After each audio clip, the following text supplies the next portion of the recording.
이 방법으로 시간표를 짜신다면 여러분도 연대 갈 수 있습니다.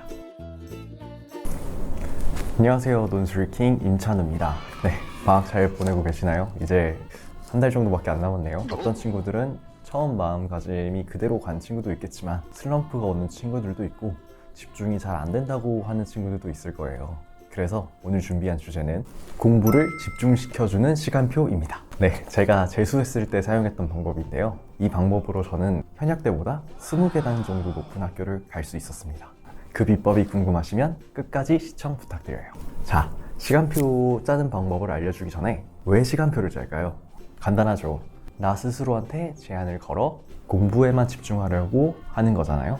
게다가 플러스로 매일매일 내가 해냈다는 거에 대한 그 성취감이 동력으로 작용하겠죠. 지금 만약에 플래너를 짜고 계획대로 공부를 하고 있다면 정말 잘하는 거예요. 근데 공스타그램이나 이제 학생들이 시간표를 짜는 걸 제가 좀 보면은 진짜 열심히 한 건 알겠는데 좀 아쉬워요. 뭐가 아쉬울까요? 절대적인 공부량이 아쉬워요. 무슨 말이냐? 계획표 짜고 하는 건 다 좋아요. 근데 계획표가 오히려 한계를 설정해 버릴 수도 있어요. 더 할 수 있는 친구들도 계획표만큼 했으니까 오늘은 다 했다 이러면서 자신의 잠재성과 한계를 설정해 버리는 것 같아요. 더 할 수 있는 친구들도 계획표만큼 하고 다 했으면 거기서 만족하고 끝내는 것 같아요. 그래서 제가 제안하는 시간표는 일명 똥줄 타는 시간표입니다. 왜 똥줄 타는 시간표냐? 공부를 하면서 계속 똥줄 타는 느낌이 들 거거든요. 자, 그러면 어떻게 시간표를 짜느냐? 간단합니다. 하루 종일 미친 듯이 해도 될까 말까 할 정도의 양을 계획표에 적어 놓으세요. 내가 평상시에 하는 공부량보다 한 5%에서 10% 정도 더 쏟아 부어야만 가능한 양을 계획표에 적어 놓으세요. 절대 10%를 넘기면 안 돼요. 무조건 좀 하면 할 수 있을 것 같은데 정도의 양에서 멈추셔야 합니다. 이게 넘어가 버리면은 몰랑 안 해. 어차피 못할 양이었어 하고 쉽게 포기해 버리니까 적게는 5%, 많게는 10% 정도의 양만 스터디 플래너에 적어 놓으세요. 이렇게 하면 어떤 효과가 있느냐? 이걸 완성하기 위해서 집중력이 어마어마하게 상승할 겁니다. 잠깐 딴 생각하거나 쉬거나 이런 거 없어요. 스마트폰 절대 안 봐요. 그냥 그거 하려고 경주마처럼 달리고 있을 거예요. 이게 쌓이면은 복리의 마법처럼 조금씩 내 공부량이 늘 거예요. 그리고 이게 몇 달이 지나면은 아마 처음 시작했던 거에 비해서 적게는 2배, 많게는 3배 정도의 학습량이 증가되었음을 확인할 수 있을 겁니다. 어떤 원리인지 아시겠나요? 우리 공부 가장 잘 될 때가 언제죠? 네, 벼락치기 할 때죠. 계속 벼락치기를 한다는 느낌, 똥줄을 계속 타게 하면서 이걸 다 못할 것 같은데 열심히 해봐야지 하는 느낌을 계속 주면서 나의 잠재성까지도 폭발시킬 수 있는 공부 방법이에요. 이때 주의사항이 몇 가지 있는데요. 절대 시간 단위로 계획하지 마세요. 내가 공부하기로 한 부분이 끝날 때까지는 그 공부를 해야 합니다. 절대 시간이 끝났다고 끝이 아닙니다. 예를 들면은 오늘은 문학 5개 지문을 내가 파헤칠 거야 라고 하면은 1시간이 끝났으니까 거기서 공부가 끝이 아니라 내가 이 5가지를 다 파헤칠 때까지 계속하는 겁니다. 그리고 다음 공부로 넘어갈 때쯤 잠깐 쉬는 거예요. 시간 단위로 공부하면은 자꾸 시간 단위로 쉬게 되고 그러면 공부의 흐름이 끊겨서 아마도 집중하는데 어려움을 나도 모르게 겪고 있을 거예요. 다시 새로운 공부를 할 때 집중되는 시간이 또 한참 걸리거든요.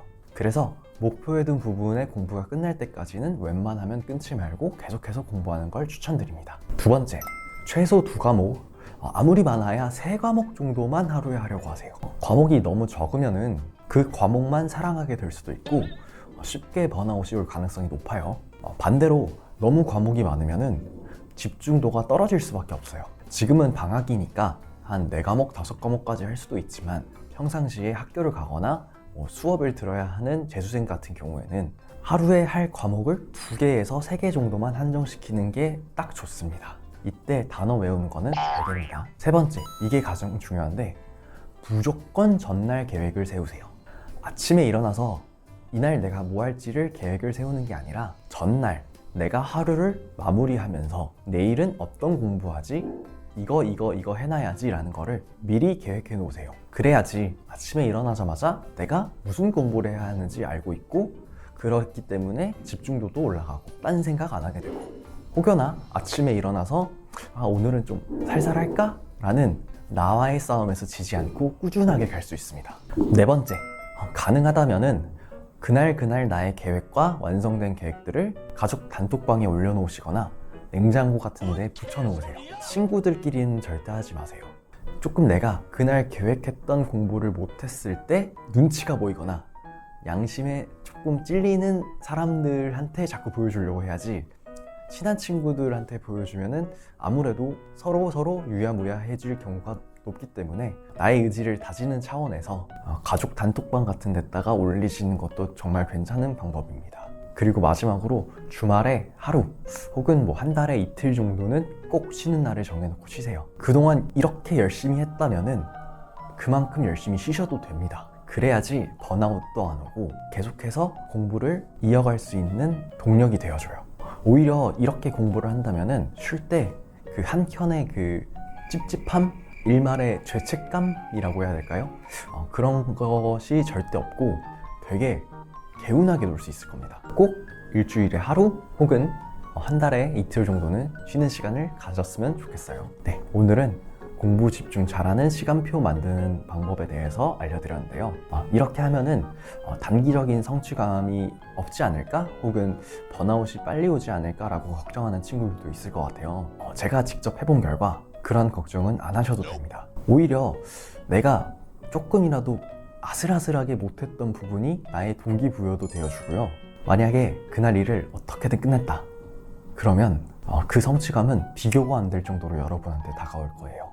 혹여나 그런 날이 없다고 하더라도 한 달 전 혹은 2달 전에 나와 비교한다면 거기서 얻는 성취감이 정말 어마어마할 겁니다. 그러니까 걱정 말고 한번 이 똥줄 타는 시간표를 활용해 보세요. 분명 여러분의 집중 그리고 공부량, 성적 향상에 어마어마한 도움이 될 겁니다. 이상 논술킹 임찬우였고요. 저는 다음에 더 좋은 영상으로 찾아뵐 테니까 좋아요, 구독, 알림 설정 부탁드립니다. 안녕!